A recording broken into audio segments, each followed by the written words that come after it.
Hello and welcome to English with LJ. I create content that is designed to help you improve your English and take you to the next level, regardless what level that might be, whether it's A1, B1, or even C1.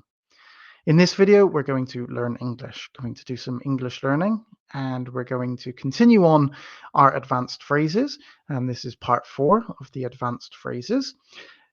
These phrases help you sound a little bit more native. They are used by English people, English speaking people, so they are useful to have. Even if you're not at the advanced level, they are still worth learning or listening to and knowing what they actually mean. In this video, what I will do is I will give you a phrase, I'll then give you the explanation and also an example sentence. What is good for you to do is to create your own sentence utilizing the phrase to show that not only do you know what it means, but also that you can actually utilize it in your own sentence and maybe put them in the comments and so we can see what you have actually come up with. So let's go. If you need more time, just press pause. You can continue on with the video after once you've created your sentence, or you can do it at the end. So, to be in a pickle. This means to be in a difficult or tricky situation. So, an example, without a map, we found ourselves in a pickle while trying to navigate the unfamiliar city. So, they found themselves in a difficult situation because they didn't have a map. They were in an unfamiliar city, so they didn't know where they were going, and so they were in a pickle. To be a penny pincher. Now, this means to describe someone who is excessively frugal or thrifty, or really somebody that doesn't like to spend a lot of money, or they watch what they are spending. So when they buy something, they will try to get it as cheap as possible. So you're penny pincher. You're trying to save as pennies, basically. He's a real penny pincher. He never spends money on anything unnecessarily or unnecessary. To be in seventh heaven.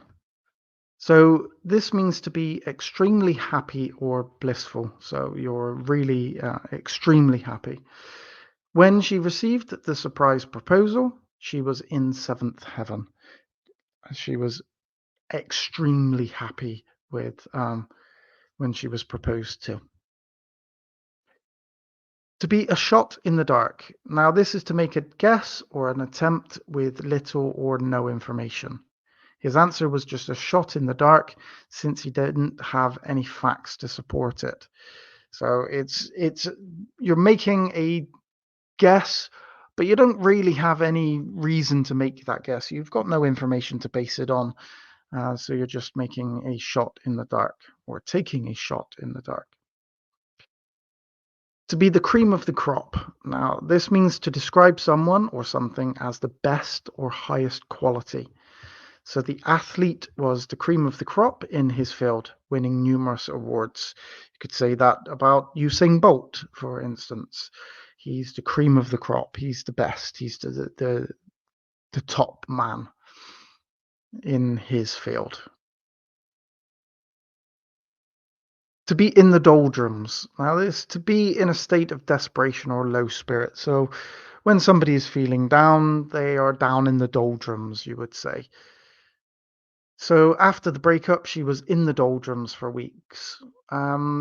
We, I would say that we would also utilize down in the doldrums quite a lot in British English. So, after the breakup, she was down in the doldrums for weeks. To be a game of cat and mouse. This means to describe a situation where one party tries to deceive or outsmart another. So you think of like the Tom and Jerry type of thing. The negotiation turned into a game of cat and mouse as both sides tried to gain the upper hand. Now, obviously, upper hand is also a phrase on itself, and it means to try and get the advantage. So they're playing cat and mouse. They're chasing each other to see which one is going to be the chaser, which one is going to be the chased, which one has the upper hand, which one has the advantage. To be in the nick of time. To arrive or act at the last possible moment before it's too late. They reached the airport in the nick of time to catch their flight. They arrived at the airport just in time before they were maybe unable to check in, or they were going to miss their flight. So they reached there just at the very last minute, the very last second. So the nick of time. To be a silver bullet. Now, this means to describe a simple or effective solution to a complex problem, such, the silver bullet that is able to kill the werewolf. So it's an effective solution to a complex problem. So the new software proved to be a silver bullet, solving all our productivity issues. They're having productivity issues until they found the new software, or they obtained new software, and that became the silver bullet. To be a diamond in the rough. To describe someone or something with great potential, but not yet fully developed or recognized. So, as you would see a diamond, you need to, in order to get that diamond to shine, and you need to clean it up. So it's not quite, you found it's in to be mined, but it's not out yet, and it's not been cleaned and polished as diamonds are. But it has the potential. It's still there. It's still a diamond. It's just covered. And so this is what a person you might describe a person or something that isn't quite polished yet, but underlying, there's definitely a diamond there. So with some mentoring, she could be a diamond in the rough in the world of art. So maybe this person has potential and it can be seen, but it just needs polishing. To be on a roll. To experience a series of consecutive success or achievements. So you manage to do one thing after another, which is successful. So you're on a roll now. The ball is rolling. So you're on a roll. After winning 3 games in a row, the team felt that they were on a roll. So they won 1, then 2, then 3, and then they felt like they can continue on because they're now on a roll. To be on the fence. To be undecided or uncertain about a particular issue. So you're on the fence. You're not on one side or the other. You could be persuaded maybe, but you're on the fence at the moment. So I'm still on the fence about whether to accept the job offer or not. I don't know whether I'm going to take it or I'm not going to take it. I'm weighing up my options, and I'm on the fence at the moment. To be barking up the wrong tree. Now, this means to be pursuing the wrong course of action, or looking in the wrong place for answers, or maybe you're blaming somebody for something that they didn't do. And if you think I took your pen, you're barking up the wrong tree. I haven't seen it. So he's being blamed for taking the pen, but actually, nope, it wasn't them. So you're barking up the wrong tree. You're blaming somebody for something that wasn't involved.